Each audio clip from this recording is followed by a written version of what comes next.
శ్రీ సాయినాథాయ నమః. శ్రీ సాయి సచరిత్రము 32వ అధ్యాయము. గురుని దైవమును వెతుకుట, ఉపవాసమును ఆమోదింపకుండుట. ఈ అధ్యాయములోని హేమాడ్ పంతు రెండు విషయములను వర్ణించెను. ఒకటి, బాబా తన గురువును అడవిలోని ఎట్లు కలిసెను, వారి ద్వారా దైవముని ఎట్లు కనెను. రెండు, గోఖలే గారి భార్య 3 రోజులు ఉపవసింప నిశ్చయించుకొనగా ఆమెచే బాబా ఎట్లు ఉపవాస దీక్షను మాన్పించెను.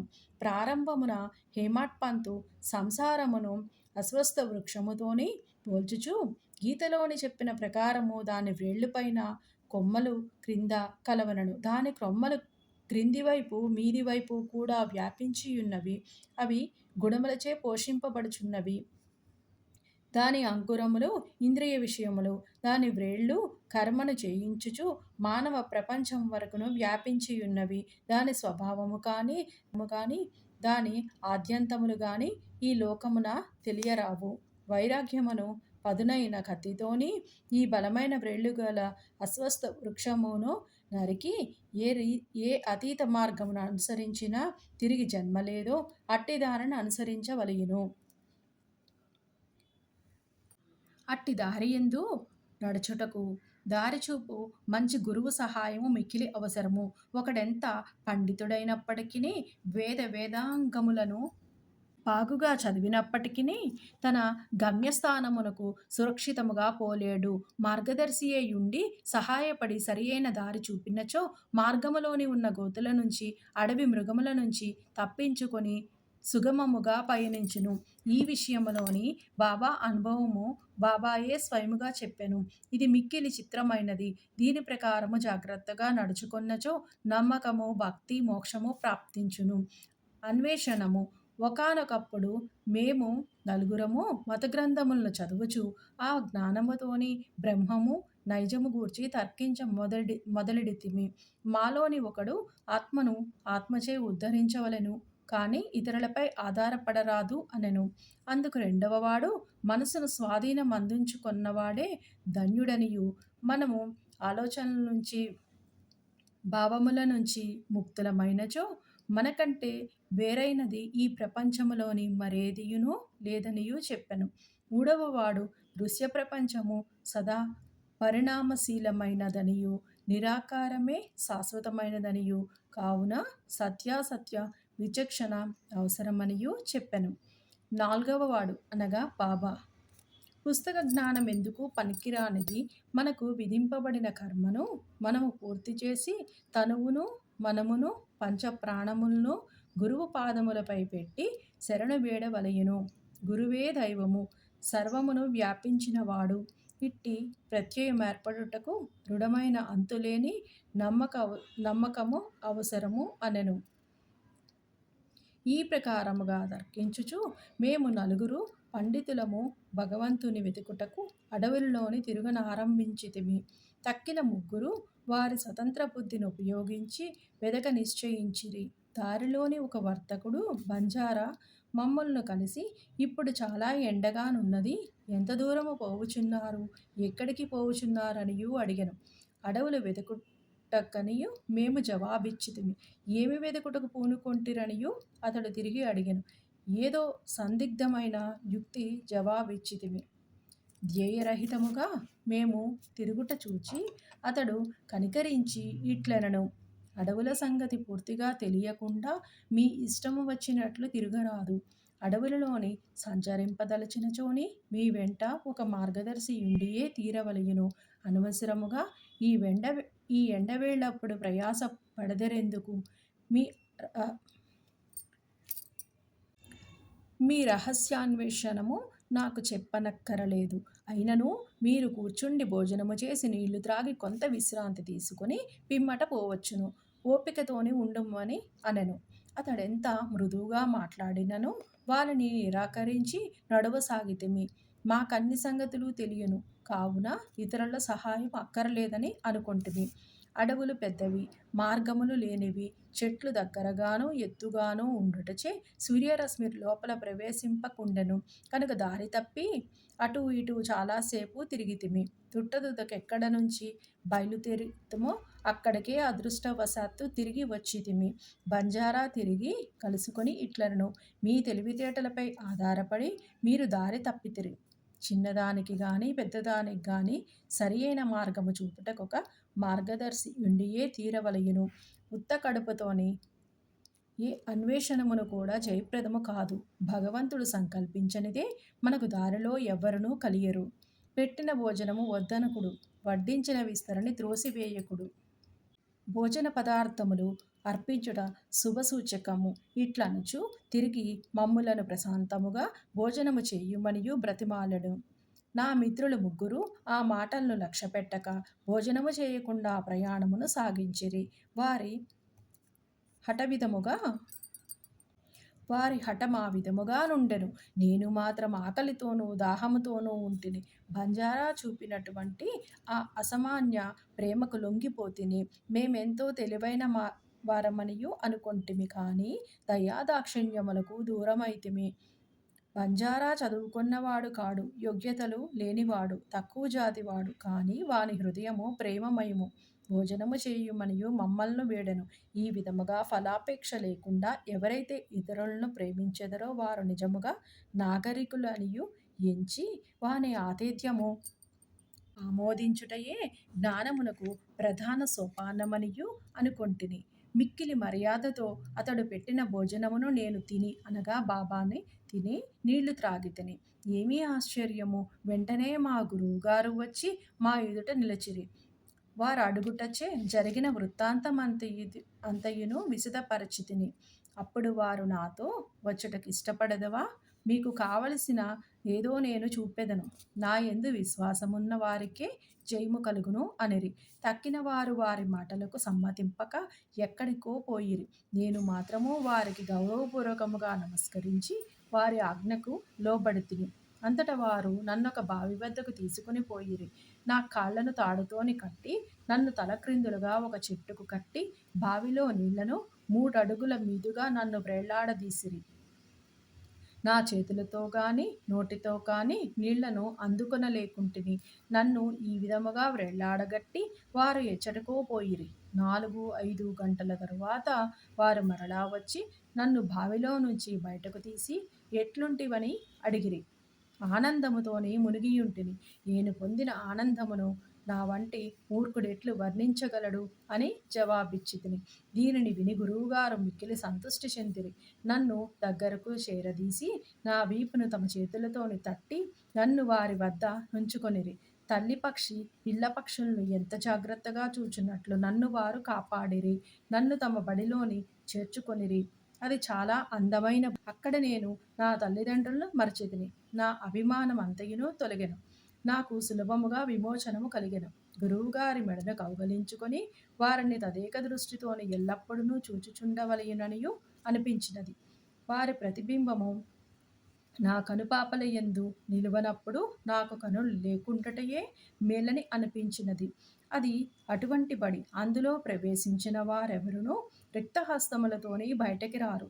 నా గురువే నాకు సమస్తముగా తోచుచుండెను.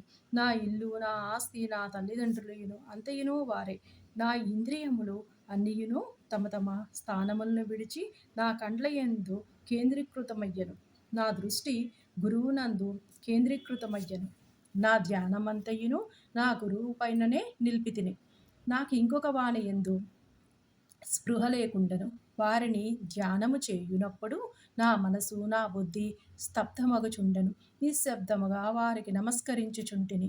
ఇతర పాఠశాలల్లోని పూర్తిగా మరొక విధమైన దృశ్యములు కానవచ్చును.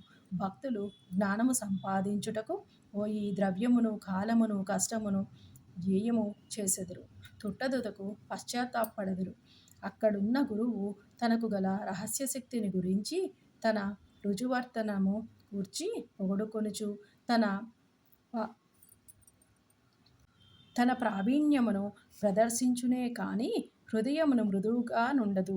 అతడు అనేక విషయములను గూర్చి మాట్లాడెను. తన మహిమను తానే పొగడుకొనును. కానీ అతని మాటలు భక్తుల హృదయములయందు నాటవు. వారిని ఒప్పింపజేయవు. ఆత్మ సాక్షాత్కారం అతనికి తెలియనే తెలియదు. అటువంటి బడులు శిష్యులకేమి మేలు చేయును?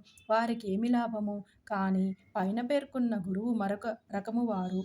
వారి కటాక్షముచే ఎట్టి శ్రమ లేకయే ఆత్మజ్ఞానము దాని మట్టుకది నా యందు ప్రకాశించెను. నేను కోరటకేమియునూ లేకుండెను. సర్వము దాని చుట్టూ దాని మట్టుకు అదియే పగటి కాంతి వలె పగటి ప్రకాశం వలె బోధపడెను.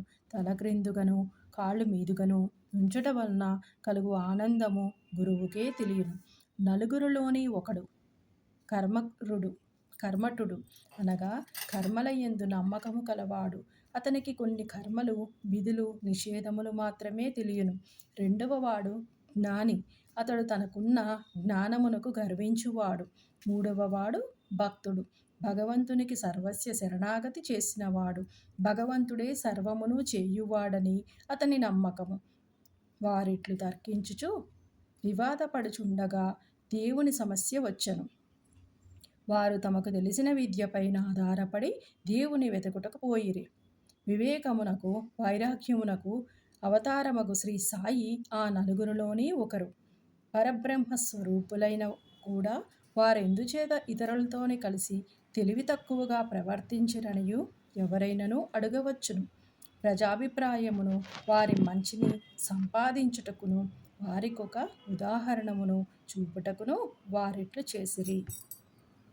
వారు అవతార పురుషులైనప్పటికీ ఒక సాధారణుని వలె బంజారాను కౌగలించుకొని వాని ఆహారం ఆమోదించిరి. అన్నము పరబ్రహ్మ స్వరూపమనియు వారి నమ్మకము. బంజారా ఆహారమును నిరాకరించిన వారు కష్టముల పాలయ్యిరి. గురువు లేనిదే జ్ఞానము సంపాదించుటకు వీలు కాదనియు వారు బోధించిరి. తైత్తిరీయోపనిషత్తు తల్లిని, తండ్రిని, గురువును గౌరవించి పూజించి మత గ్రంథములను అభ్యసించవలెననియు చెప్పుచున్నవి. అదియే మన మనస్సును పావనము చేయుటకు మార్గములు. మనస్సును పావనము చేయనిది ఆత్మ సాక్షాత్కారమును పొందలేము. ఇంద్రియములు గాని, మనస్సు గాని, బుద్ధి గాని ఆత్మను చేరలేవు. ప్రత్యక్షము, అనుమానము మొదలైన ప్రమాణములు మనకు ఈ విషయములలోనే సహాయపడవు. గురువుగారి కటాక్షమే మనకు తోడ్పడును. ధర్మము, అర్థము, కామము మన కృషి వల్ల లభించును. కానీ నాలుగవది యగు మోక్షము గురువు సహాయం వలననే పొందవలయును. సాయి దర్బారులోనికి అనేక మంది వచ్చి వారికి తెలియు విద్యలను ప్రదర్శించిపోయేడివారు. జ్యోతిష్కులు రాబో విషయములను చెప్పుచుండెడివారు. యువరాజులు, గౌరవనీయులు, సామాన్యులు, పేదవారు, సన్యాసులు, యోగులు, పాటకాండ్రు మొదలగు వారు బాబా దర్శనమునకై వచ్చడివారు. ఒక మహారు మానవాడు వచ్చి జోహారు చేసి, ఈ సాయి మా బాపు తల్లియును తండ్రియును అనియు వారు మన చావు పుట్టుకలను తుడిచివేయుదురనియు చెప్పెను. గారడీ వాండ్రు, గుడ్డివాండ్రు, చొట్టవాడు, నర్తకులు, నాద సాంప్రదాయము వారు, పగటి వేషముల వారు కూడా అచ్చట ఆమోదింపబడుచుండిరి. తనవంతురాగా ఆ బంజారా కూడా కనిపించెను. తన పాత్రను ముగించెను. ఇప్పుడు ఇంకొక కథను విందము. గోఖలే గారి భార్య ఉపవాసము. బాబా ఎన్నడూనూ ఉపవసించలేదు. ఇతరులను కూడా ఉపవాసము చేయునిచ్చువారు కారు. ఉపవాసము చేయువాని మనసు స్థిమితముగా ఉండదు. అట్టివాడు పరమార్థం ఎందుకు సాధించును? ఎట్లు సాధించును? ఉత్తకడుపుతో దేవుని చూడలేము. మొట్టమొదట ఆత్మను శాంతింపచేయవలయును. కడుపులోని తడి కలుగజేసి ఆహారము గాని పౌష్టిక శక్తి గాని లేనప్పుడు భగవంతుణ్ణి ఏ కండ్లతో చూడగలము? ఏ నాలుకతో పొగడగలము? ఏ చెవులతో వాళ్ళని వినగలము? వేయేల మన అవయవములన్నీయును వాని శక్తిని అవి సంపాదించుకున్నప్పుడు, అవి మంచి స్థితిలో ఉన్నప్పుడే మనము భక్తి మొదలగు సాధనములను ఆచరించి దేవుని చేరగలము. కాబట్టి ఉపవాసము గాని మితిమించిన భోజనము గాని మంచిది కాదు. ఆహారములోని మితి శరీరమునకు మనస్సునకు కూడా మంచిది. గోఖలే భార్య కానిట్కర్ భార్య శ్రీమతి కాశీబాయి వద్ద నుంచి దాదా కేల్కర్కు జాబు తీసుకొని షిరిడీకి వచ్చెను. ఆమె బాబా పాదముల వద్ద 3 రోజులు నివసించి కూర్చుని నిశ్చయముతోని వచ్చెను. బాబా అంతకు ముందు రోజు కేల్కరతోని తన భక్తులను హోలీ పండుగ నాడు ఉపవాసము చేయనీయననియు చెప్పియుండెను. వారు ఉపవసించినచో బాబా తన యొక్క ఉపయోగమేమనెను. ఆ మరుసటి దినము ఆమె దాదా కేల్కర్తోని పోయి బాబా వద్ద కూర్చుండగా బాబా వెంటనే ఆమెతో ఉపవాసము చేయవలసిన అవసరమేమి, దాదా భట్టు ఇంటికి పోయి బొబ్బట్లు చేసి అతనికిని పిల్లలకిని పెట్టి నీవు కూడా తినుము అనెను. హోలీ పండుగ వచ్చెను. దాదా కేల్కర్ భార్య బయట చేరెను. కేల్కర్ ఇంట్లో వండుటకెవరనూ లేకుండిరి. కావున బాబా సలహా సమయోచితముగా నుండెను. గోఖలే గారి భార్య దాదాభట్టు ఇంటికి పోయి బొబ్బట్లు చేసెను. ఈ రోజు అక్కడనే ఉండెను. ఇతరులకు పెట్టెను. తాను తినెను. ఎంత మంచి కథ! ఎంత చక్కని నీతి! బాబా సర్కారు. బాబా తన బాల్యములోని జరిగిన కథను ఈ విధముగా చెప్పెను. నా చిన్నతనములోని భుక్తి కొరకు వెతుకుచూ బీడ్గాం వెళ్ళితిని. అక్కడ నాకు బట్టలపై చేయు అల్లిక పని దొరికెను. శ్రమ అనగా కష్టపడి పనిచేసితిని. యజమాని నా పనికి సంతుష్టి చెందెను. నాకంటే పూర్వం 3 కుర్రవాళ్ళు పనిలోని ఉండిరి. మొదటి వానికి 50 రూపాయలు, రెండో వానికి 100 రూపాయలు, మూడో వానికి 150 రూపాయలు, నాకీ 3 మొత్తములకు రెండింతలు అనగా 600 రూపాయలు జీతమిచ్చెను. నా తెలివితేటలు చూచి యజమాని నన్ను ప్రేమించి మెచ్చుకొని నిండు దుస్తులిచ్చి నన్ను గౌరవించెను. తలపాగా, సెల్ల వీరిని వాడకుండా జాగ్రత్తగా దాచుకొంటిని. మానవుడిచ్చినది త్వరలో సమసిపోవును గాని దైవమిచ్చినది శాశ్వతముగా నిలుచును. ఇంకెవ్వరిచ్చినది దీనితో సరిపోల్చలేము. నా ప్రభువు తీసుకో తీసుకో అనును. కానీ ప్రతివాడు నా వద్దకు వచ్చి తే తే అనుచున్నాడు. నేనేమి చెప్పుచున్నానో గ్రహించువాడొక్కడునూ లేరు. నా సర్కారు యొక్క ఖజానా ఆధ్యాత్మిక ధనము నిండుగానున్నది. అది అంచు వరకు నిండి పొంగిపోవుచున్నది. నేను త్రవ్వి ఈ ధనముననే బండ్లను తీసుకుపొండు. సుపుత్రుడైన వాడు ఈ ద్రవ్యమునంతయును దాచుకొనవలెను అనుచున్నాను. నా ఫకీరు చతురత, నా భగవానుని లీలలు, నా సర్కారు అభిరుచి మిక్కిలి అమోఘమైనవి. నా సంగతి ఏమి? శరీరం మట్టిలో కలియును, ఊపిరి గాలిలో కలియును. ఇట్టి అవకాశము తిరిగి రాదు. నేనెక్కడికో పోయేదను, ఎక్కడనో కూర్చుండెదను. మాయ నన్ను మిగిల బాధించుచున్నది. అయినప్పటికినీ నా వారి కొరకు నేను ఆతురతపడెదను. ఎవరైనను ఏమైనను సాధన చేసినచో తగిన ఫలితము పొందెదరు. ఎవరైతే నా పలుకులను జ్ఞప్తి ఎందుంచుకొనెదరో వారు అమూల్యమైన ఆనందమును పొందెదరు. శ్రీ సాయి నాథాయ నమః. 32వ అధ్యాయం సంపూర్ణము. సద్గురు శ్రీ సాయి నాథార్పణమస్తు. శుభం భవతు.